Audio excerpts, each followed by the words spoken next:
রাজার ঘরে ছোট রানী এলো পদ্মাবতী, রাজার আরো 6টি রানীর ছিল না সন্তান, পদ্মাবতীর কোলালোতে মিলল সমাধান। বছর যেতে জন্ম নিল 7 ছেলে 1 মেয়ে, হয় খুশির আকাশ হঠাৎ কালো মেঘে গেল ছেয়ে।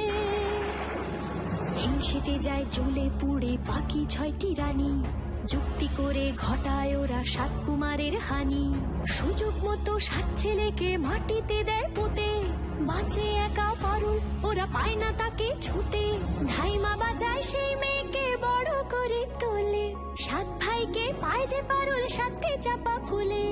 এত কিছুর পরেও রাজার বিপদ যে কাটে না, সূর্য নগরে সুখের সূর্য আর ওঠে না। হিংসা বিবাদ বিচ্ছেদ আর প্রেমের কাহিনীতে পারুল বোন কি পারবে 7 ভাই চম্পাকে জাগাতে।